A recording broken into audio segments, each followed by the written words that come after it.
Wrong button. Sound muted. Hi guys, Rober here. This is going to be my physical pet witch doctor build. Here are my skills. I'm using Adling Toads for the confusion.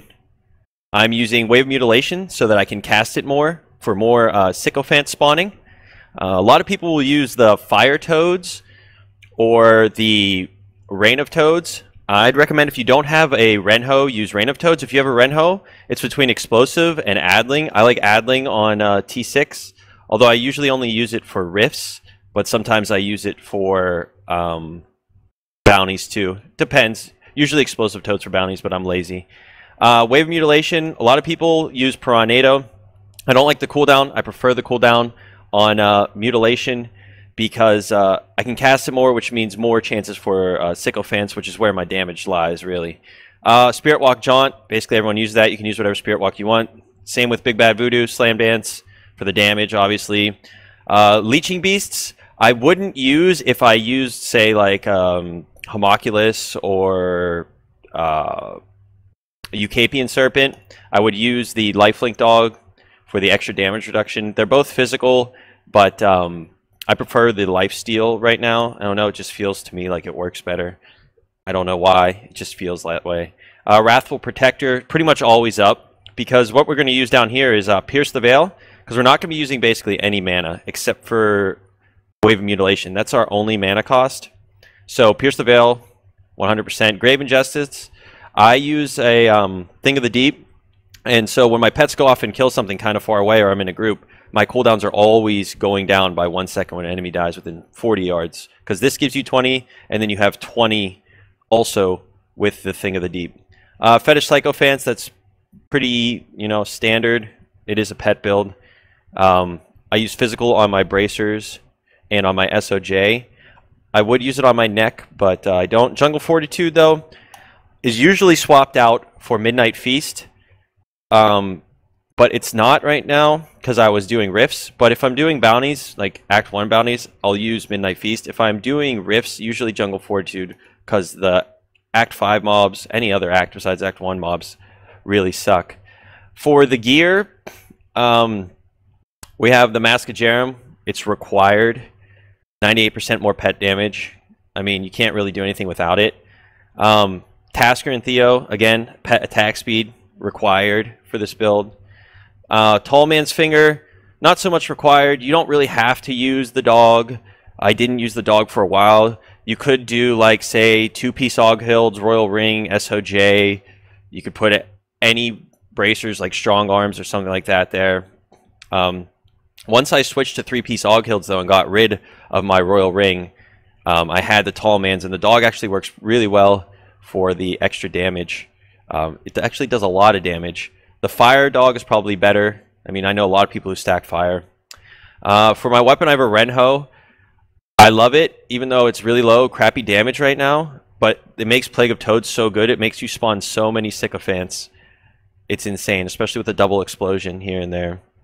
Pants Boots, Blackthorns for the 10% elite damage and the Vite. SOJ, of course. I mean, there's really no other ring you could really use besides an SOJ. Maybe a Unity if you're solo, but SOJ is pretty much the best damage in-slot ring that you can have. I have a physical one. I tried to reroll crit on it. I couldn't get it, and I don't feel like making more gems, so it's staying at 500 int for now. 3-piece Oghilds with physical on the Bracer. Pretty standard for the reduced damage and damage against elites. Trifecta Neck. A lot of people would probably go like a physical neck for this, but the thing is I'd prefer the 90% crit, and I need the extra attack speed for more toads to come out, for more explosions, for more sycophants. So instead of, taking away the crit hit damage and taking an attack speed crit physical neck, which would only really affect my sycophants and my dog, which is actually a good, decent chunk of my damage, I get a little bit more damage out of everything else just doing it this way. It'd probably be more damage just to have physical, but I like it the way it is. I use a Thing of the Deep, like I said earlier, for Grave Injustice. It has Plague of Toads damage on it right now. It probably would have Fetish Army damage if I was running Zuni's set, but I'm not, because Zuni's is bugged until the next patch. Your Sycophants replace your army when you get up to 15, so it's kind of useless. And my Witching Hour sucks. It's, you know, from millennia ago. It's level 60.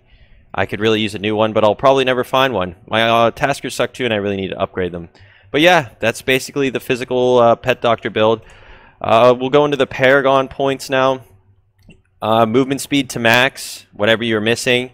Int, I mean, this really doesn't matter that much. Movement speed to max does matter. And then wherever you put your other points, I mean, you don't want max mana, you don't need mana. Offense, I would go attack speed first, then crit hit damage, then crit hit chance. We don't need cooldown reduction at all. Because Grave Injustice with the length of it makes it really good. Here, it's really up in the air. Now, I went resist all, then armor, then life regen. But a lot of people these days, because of the int giving you all res, they go armor, then all res, or armor, then life regen. That's just the way I do it. And for utility, I went area damage first, and then life on hit, I believe. But again, these are kind of up in the air ones. If you need survivability, obviously life on hit. And then I'm going gold fine because I don't need resource cost reduction, because this is basically a mana free build. And yeah, that basically concludes the pet build. It's pretty fun. We do T6 with it pretty friggin' easy. And I can basically be AFK the entire time. Don't forget to sub, and I love you all.